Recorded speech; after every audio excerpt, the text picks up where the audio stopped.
Today we are talking about age and learning languages.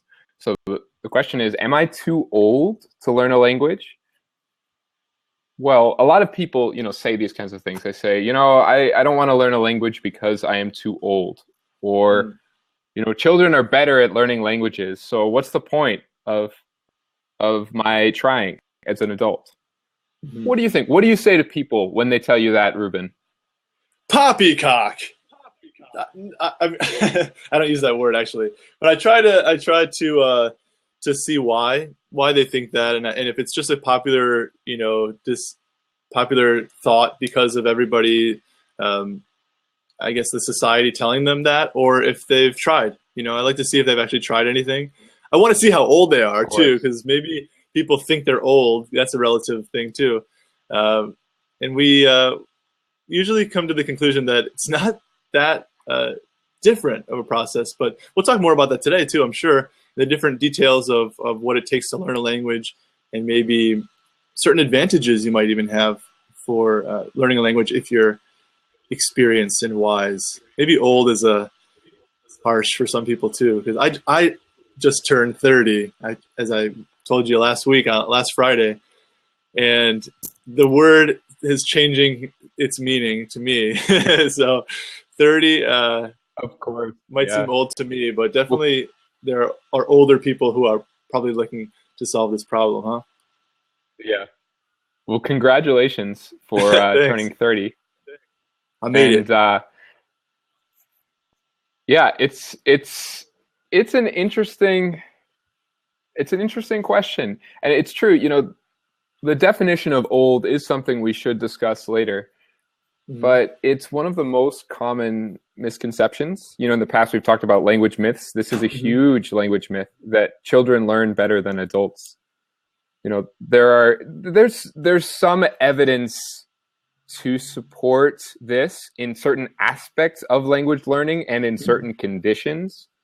But our point is the most efficient way to learn a language is better achieved by an adult than by a child. All right.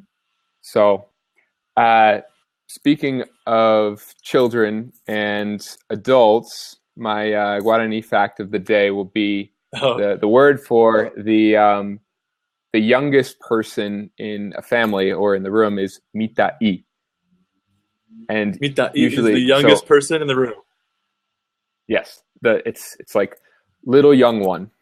Okay. Um, and so it's usually the mitai that pours water into the wampa, which Paraguayans use to drink tereré, which is like Oh, mate. nice. It's like yerba mate. Like, but cold, So right? yes, they drink Is it it usually cold. cold? Nice. All right, Hmm. mitai. So we're not talking about mitais anymore. Mitai, however you pluralize it, but definitely have some discussions about people who are old. Hey, is there a word for the oldest person in the room, The word for the oldest person in the room, or just like the word for they don't grandfather? actually have the same kind of. They don't have the same kind of word. There's a word for, the oldest person in your family, just oldest in general, but they don't use it in the same kind of way. Yeah. There's like a term for elder and all of that, but it's interesting. But there's this term mitai, which they use to, it's if someone has to do something, they always say, "Oh, the mitai have to go do it." They Yeah. have to, work their way up the ranks of age. So, Nice. but again, this question of, well, what makes you old? There was Hmm. a time in human history when if you lived to be 30, your current age, Ruben, it meant you were old. It meant you were one of the oldest people on earth. Interesting. And people were speaking languages back then. There were bilingual, trilingual people back then. They spoke mostly languages that no longer exist today, but still, uh, It's it's it's interesting to think about. But yeah, I don't think they were employing the same kinds of language learning techniques that we're going to talk about today. So no, they probably not. probably learned these languages mostly at a young age. So I know you speak 5 languages, Ruben. When did you start Mhm. learning your second language? How old were you? Well, I guess Spanish was my second language, and I started learning in middle school, but I wasn't really serious about it until college. So Hmm. you could argue that I started when I was a preteen, but didn't really have a command of the language until I was in my maybe I was 20 or 21 years old, and every other language after that happened, of course, following. So it was at least 21, 22. And the most recent one, Hebrew, I probably started when I was 24. Hmm. And but it's hard to also say, well, when do you start? So for some people who are here and they're maybe thinking about, okay, am I too old to learn a language? But you might have a lot of prior knowledge of the language, whether it's a couple words here and there. Maybe it's just kind of knowledge of certain grammatical points too that you just kind of picked up, but you never focused on the whole language, and trying to get to that certain point where, maybe you're married and you now found a partner who's from a different country, and now it's a little bit more urgent. There's different kind of levels of I guess how serious you are when it comes to it, and so I don't know. I just think that when you start learning a language, it's always kind of a blurry line. You never say, okay, today. It's like, January 29th, it's the day we start. Not everybody has that date in fixed, so they can start and move on from that. It's all kind of it's all happening at the same time. But Of course, yeah, it's not always a well-defined line, but it's true. But if we think about the time you start actively learning, that's an important point. Even if you already have a lot of knowledge that you've just gained without meaning to over the years. right. Like, for example, so in my case with languages, I learned French in high school. Then when I was 19, I promptly forgot it when I learned Spanish while living in Paraguay, which is also where I learned Guarani. And the interesting thing about that was, so in 5 years of French in high school, I learned a good amount. I reached a decent level, but having that immersion experience, so I was able to in Paraguay, I was able to learn in 5 months way, way, way, way more than I ever learned in 5 years learning French. And since then, so I speak four languages well now. I've relearned French, and I now have gotten to the point where I can speak in these languages, but I did so as an adult, as did you. From what you told me about your experience in Argentina. So you started learning when you were younger, but you didn't truly learn until you were an adult. So, it's the kind of thing where it is perfectly possible to learn as an adult. And I think you and I are perfect examples of that, considering that we're multilingual people who learned as adults. So one thing that I think is important to keep in mind, as you said, you're never actually starting from zero. Mm-hmm. So adults tend to have larger vocabularies even in their native language because they've learned new words throughout their lives. And when you learn a new language, right off the bat, you have all of these, freebies, which are cognates, words that are the same in your language as that other language you're learning. Right. It's like cheating, you already know all of that. All you have to do is learn, okay, I changed this word in this way. Like, Asunción becomes Asunção, or Assumption. That's they're all cognates in these different languages. You just learn how to change it from one language to another, and you already know this word. Oh, yeah. That makes it so much easier, especially if the languages are closely related. But even if they aren't, there are words like even the names of things like Facebook. Facebook is Facebook in every language. Well, both are variations of pronunciation, of course, right? Of course, well, that's true. Course. But it's something similar to that in every language, right? Mm-hmm. And I think it's a good point that you say, like, you have these moments in your adult life where you kind of like zoom forward and move forward in such a big way, whether it's because you're traveling abroad, because you have some reason to do so, as I mentioned before, maybe you get married or you get a job. We can talk about the reasons, the situations when you would actually learn a language, but it doesn't have to happen all at once, right? Like you're talking about the starting point doesn't happen from zero. And throughout our lives, we're always kind of taking, gleaning and extracting different things from our experiences and using them in our foreign languages. And sometimes you get this 1 month where you're just really motivated, you're just really on, and you'll find that you have the progress that you just mentioned in French. You just started focusing, and all of a sudden you get confidence. I think that's a big thing too that we can talk about, is the idea of having confidence. And maybe that's what adults suffer from, but the lack of confidence because of this popular belief and saying, well, I'm not 15 anymore. You can't just pick this stuff up. Well, you're surely more intelligent than you were when you were 15 as a human, as a person in your native language. Surely you could think of ways to connect some of the things that you've learned over time with this new language, and being able to relate some things from your native language into this target language.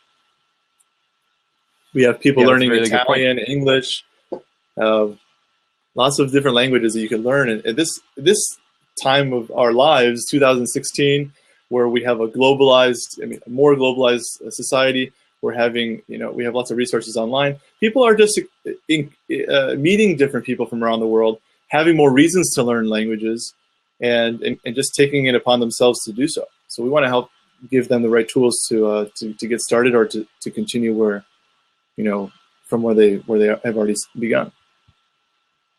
Absolutely. So another key point that you made that I like a lot is that you are more intelligent and more knowledgeable now than you were when you were 15.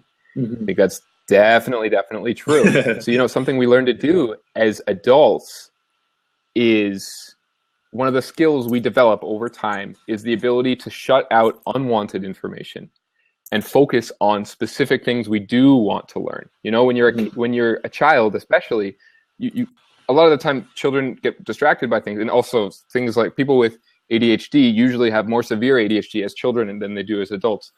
Mm-hmm. And part of the reason for that is just the nature of growing up is partly the ability to choose where and how to direct your attention and where and how to direct your energy.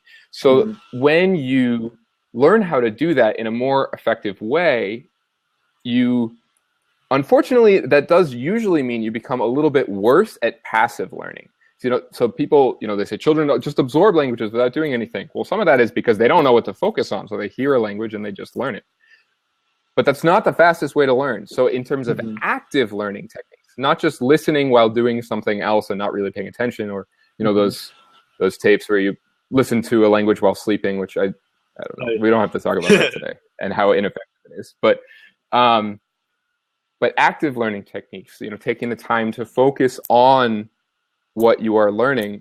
Yeah. We're better at that as adults because we've developed that skill over time through the education system we've been through our own pursuit of knowledge, and through our ability to, just learn and survive in the world.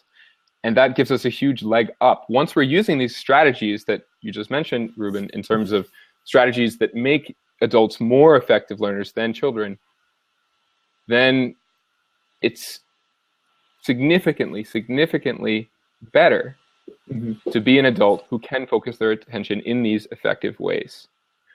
Nice. So now, I think what you mentioned about confidence is important. We hear about children a lot of the time, they don't feel as self-conscious. Well, at least until puberty, they just, they're willing to make mistakes. They're willing to just go ahead and do things. That kind of mentality is very important to have as an adult too.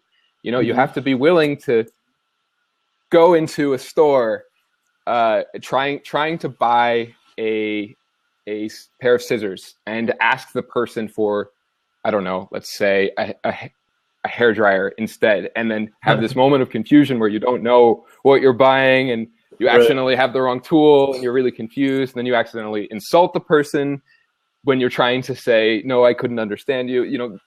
You have to be willing to have these uncomfortable moments as an adult to push yourself and to continue to learn, whereas children kind of just do it unintentionally and don't get bothered by it as much. So that kind of mentality is important to continue to have as an adult. But what are some ways that adults can build their confidence? What do you think? So that they don't feel as afraid to fail. I was thinking about Marina right now because we have Marina on here, and she's talking about learning Italian and English together. I imagine, Marina, you're an adult.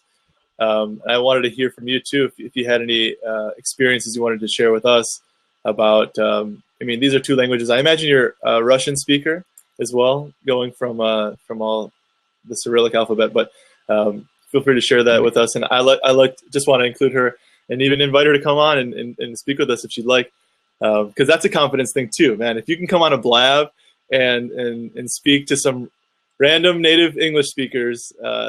That's the initiative that in a lot of cases it takes to get ahead, and just you learn a lot about yourself. I think the biggest thing for me whenever I go into a situation where I'm not confident is I know that from past experiences that if I do this thing that I'm not very comfortable with, I'm not really I'm kind of anxious about, or I'm even frustrated with before I start with somebody new, I know that I'm about to learn something about myself.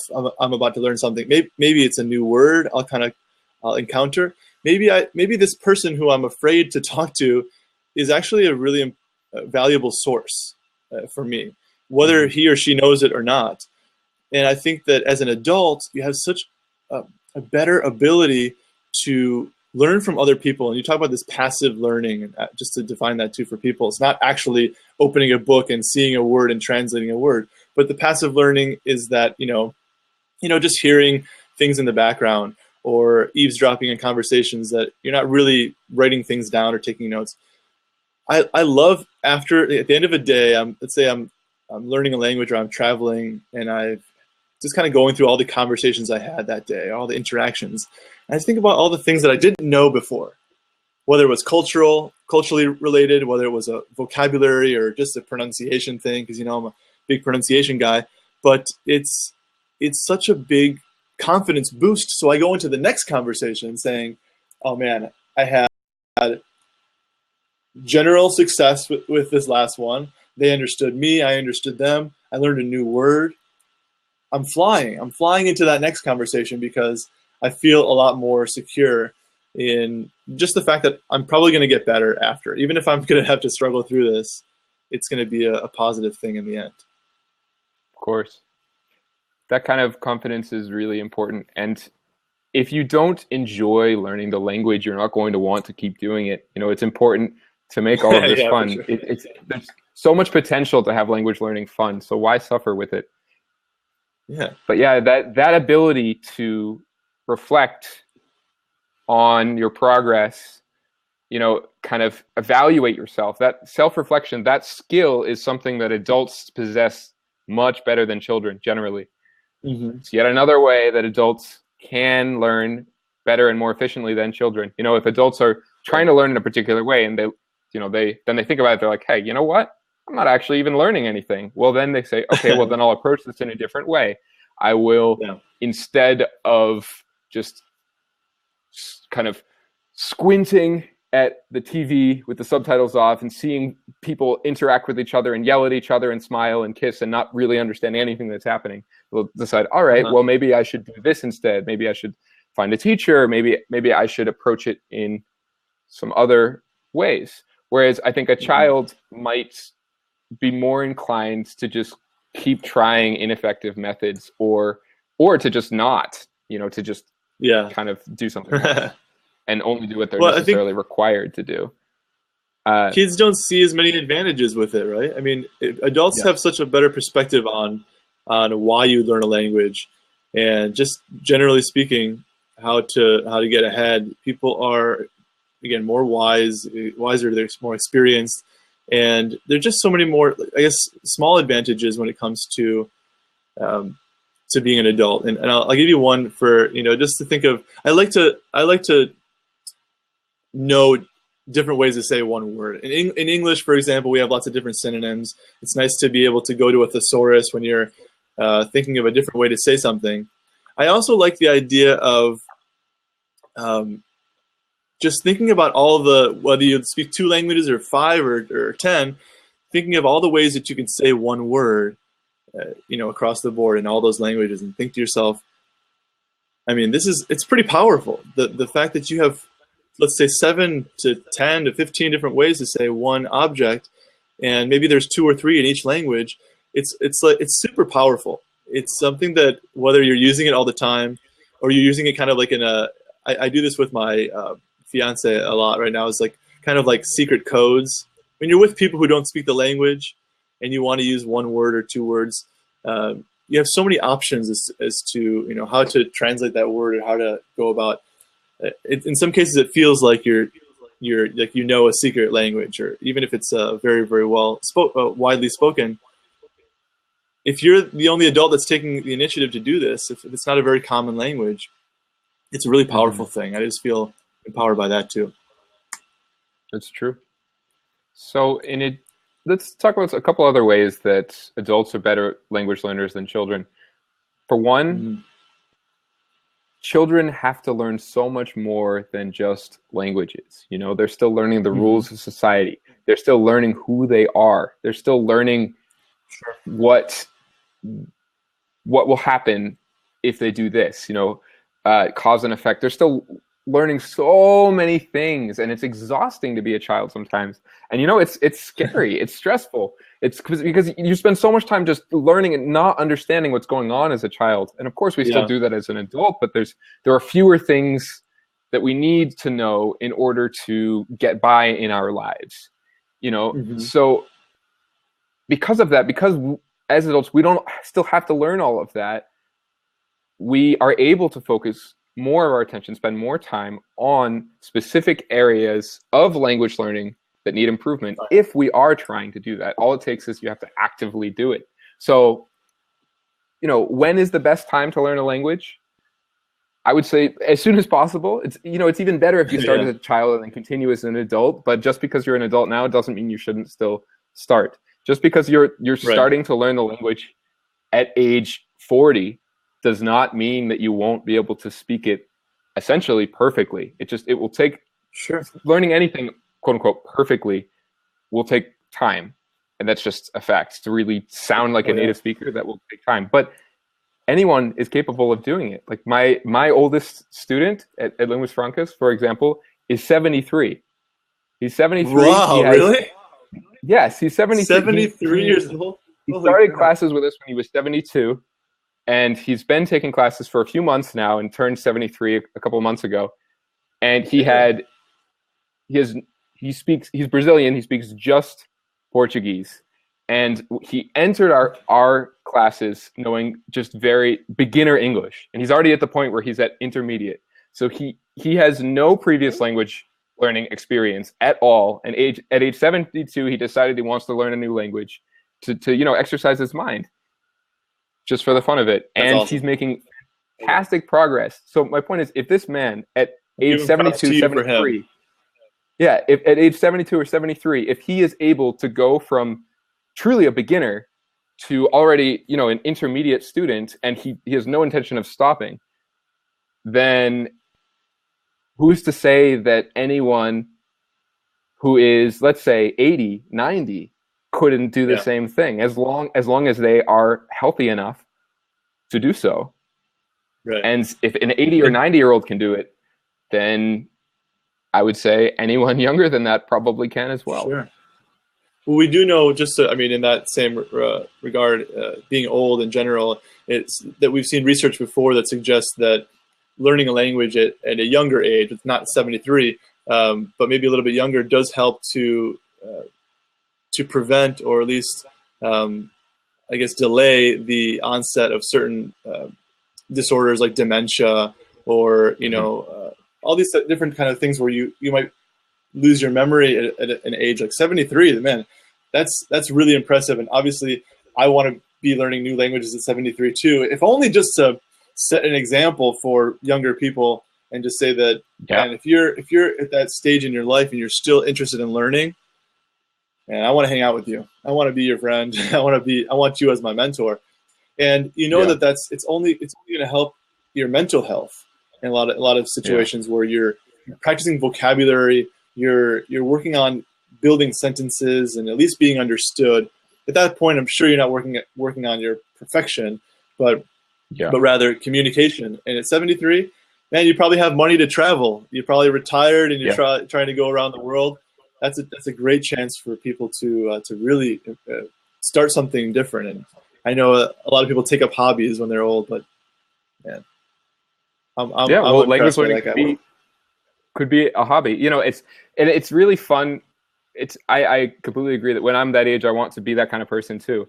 But he's the fact that he chose to spend his time and energy in this way is fantastic. He studies every day, and classes with him are so fun because he can tell me about, oh yeah, I remember the lunar landing. I remember where I was, what I ate for dinner that night, what it felt like, how people reacted to it. It's just mind blowing to me because it's the kind of thing where it's like, I'm not reading about it in a book.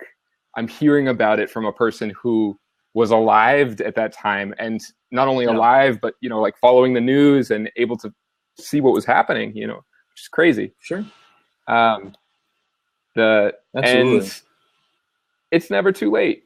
And even so learning languages it has been shown to delay dementia and Alzheimer's and other kind of other ways in which our brains start to deteriorate with age.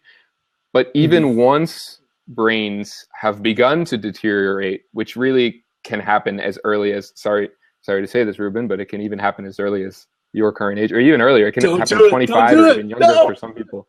But, oh gosh. So that means I'm already in trouble as well.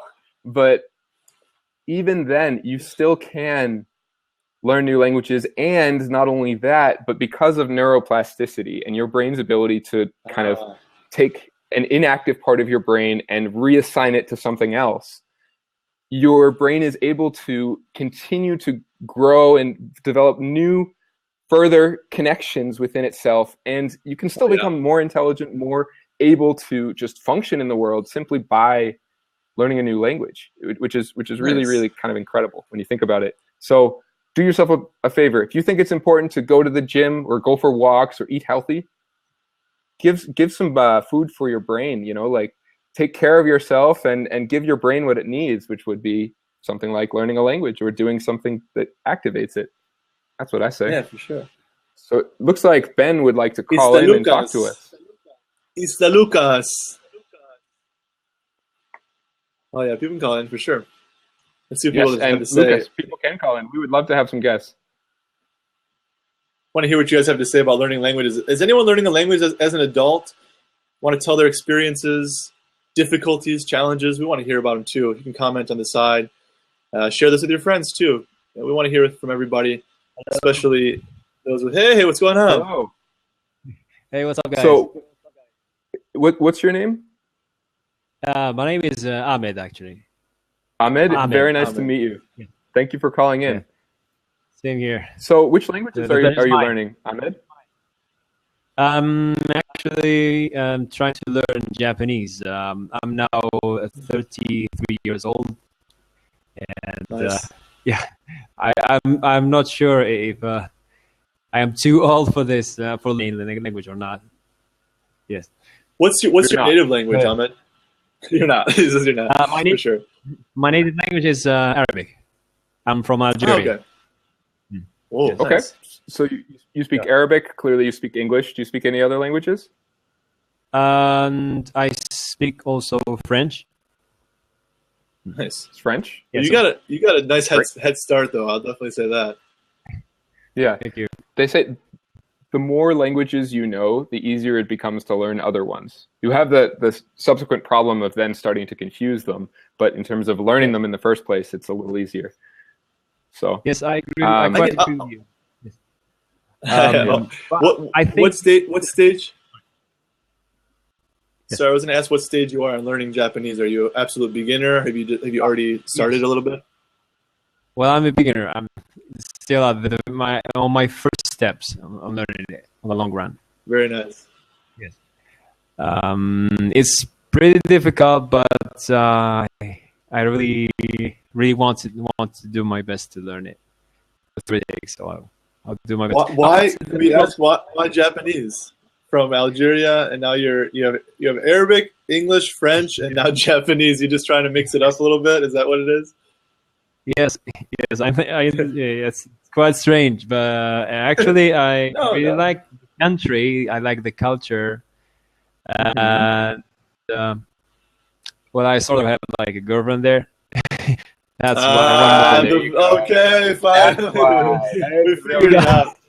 Oh, You didn't have a girlfriend. Sorry to embarrass you. Yes. But Yeah. no, I it's okay. think It's okay. to be honest, I started studying Japanese as an adult too, and I think that the one thing that really helps with Japanese is the simple pronunciation. I think that really helps in a lot of cases. And I didn't talk about this before, but Indeed. I always find that as an adult, when you're learning a foreign language, one thing that I like to focus on is the pronunciation, because it's another way to build confidence. It's another way to start off on the right foot and kind of make you feel a little bit more comfortable throughout the conversation. Yes, I agree. I agree with you. In terms of pronunciation, in terms of the language, sounds very easy. I mean, the Japanese language itself has like very, very few sounds compared to, for example, to English or to French or even to Arabic. French, yeah. It's easier. But in terms of the writing form, it's another story. Oh man, kanji, hiragana, katakana. There are a lot of things to learn. You got 3 different alphabets. That's Yes, insane. very difficult. But you need to practice little by little. Sometimes I try to chat with Japanese friends, typing, talking about somehow different topics, and they will help me from time to time to discover or to learn by heart some new words. That's great. It's Contacting native speakers is useful. Yeah. I wonder what, Ahmed, for you, you mentioned some things that have worked. So talking to people online, is this online, I imagine? Your chats? Yes. Yes, I think so, yeah.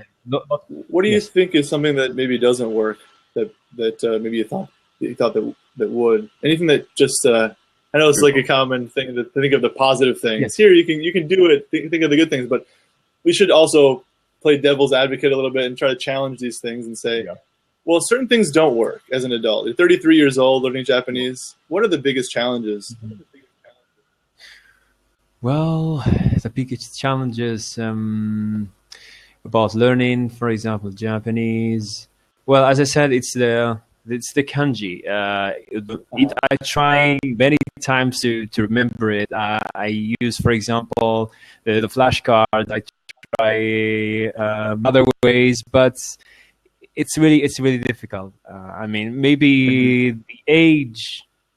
I'm not sure if I'm trying to hide under this excuse, but I think because I'm 53, I'm not good at memorizing as I used to be before.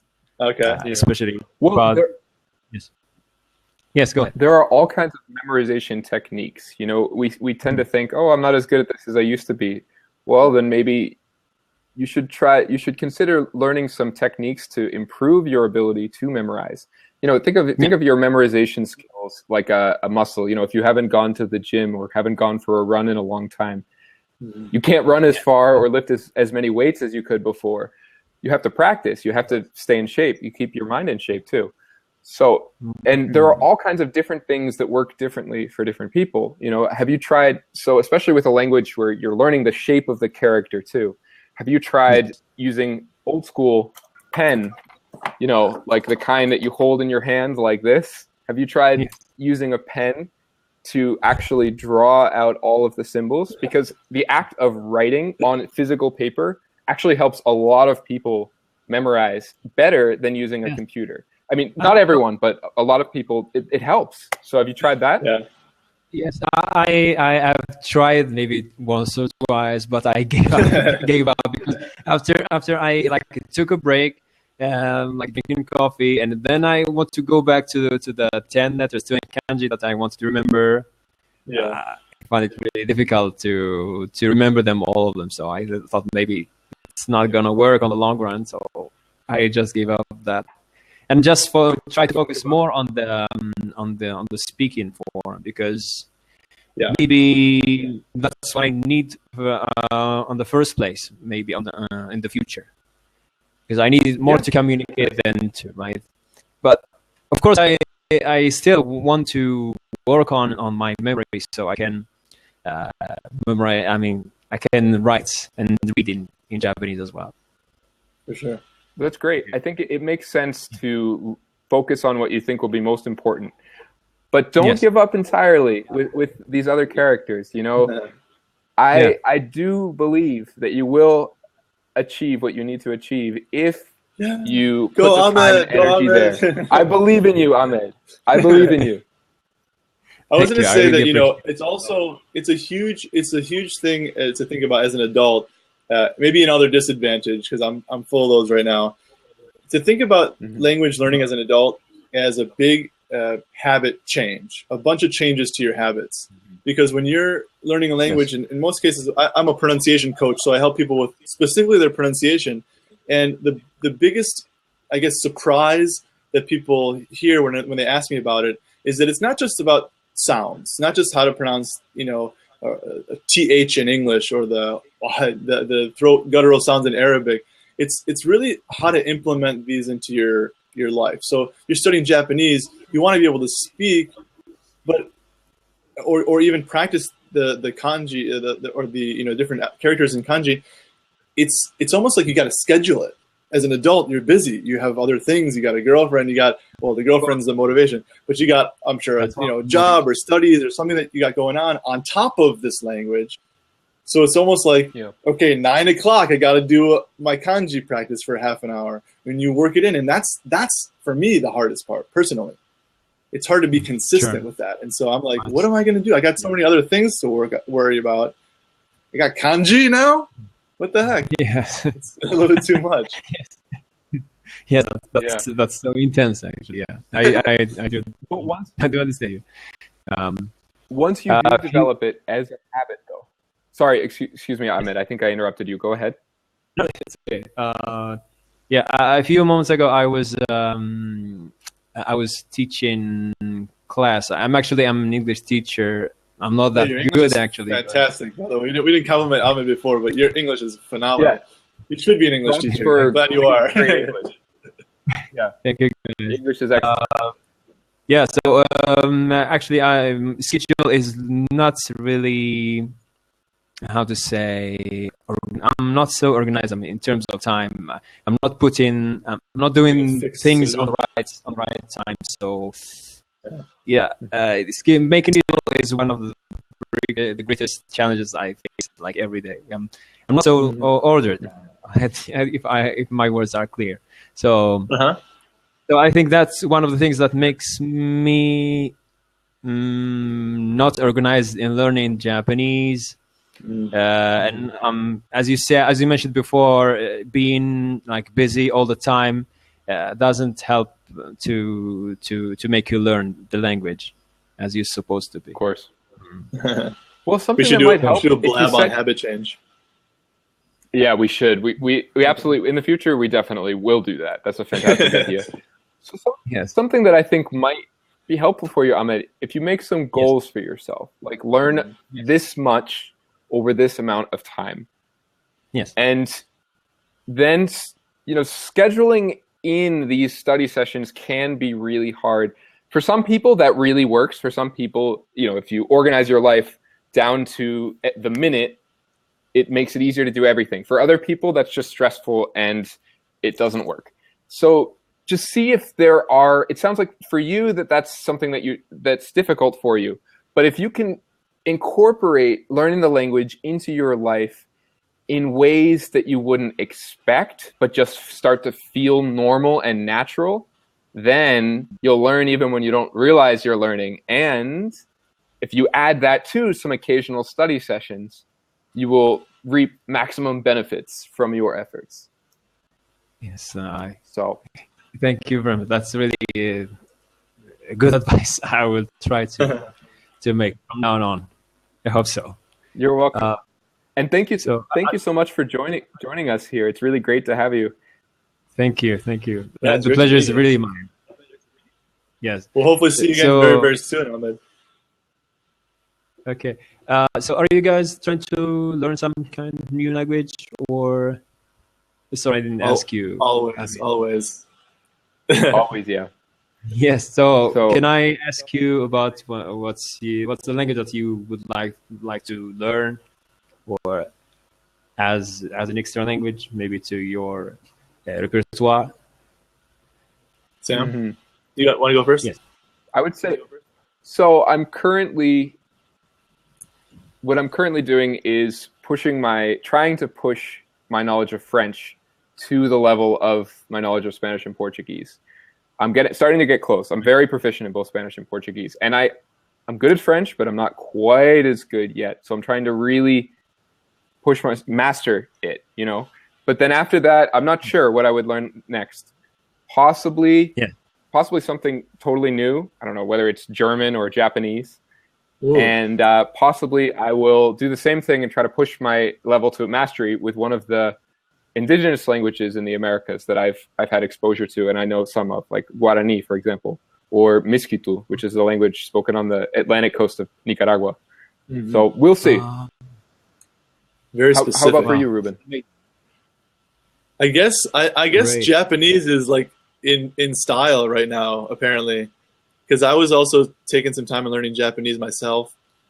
Hebrew was the most recent one I learned, and I've gotten pretty good at Hebrew, but still not where I want it to be. And so I'm always trying to practice and just I'd love to learn Arabic as well because they're related. Hebrew and Arabic I always kind of use that shortcut. Like Sam, I learned Portuguese after Spanish and Italian as well, and like Marina. So it's really helpful to have the language family. I'm sure if you learned Korean, for example, after Japanese, you'll see how the grammars are very similar. But again, the pronunciation for me is where I'm like, if I can get that down, usually I feel more comfortable with the other stuff. And so what I do I have a tip for you guys, if you don't mind. This is a way for you to build confidence in whatever language you're learning as an adult, as a child, and in a way to kind of give off a nice first impression. And what it is creating a kind of a fixed phrase, a go-to phrase, if you will, in this language, so that, and the reason why is because every time I say I'm learning Japanese or I'm learning Hebrew or Spanish, whatever, the first thing and the only thing that people respond with is, oh, say something in Japanese, say something in Hebrew, say something. It's always say. It's never like, write me a short paragraph. It's never writing. It's always, I want to hear you talk. And so what I do is I just think of one sentence. It could be something, I like it to be not, hi, how are you? Or something simple. Yeah. Something that they might not know. Because that's also the whole factor of I know something that you don't, and then people just assume. So, and I create that sentence, and it could be something ridiculous. Like, I have a small monkey in my back pocket.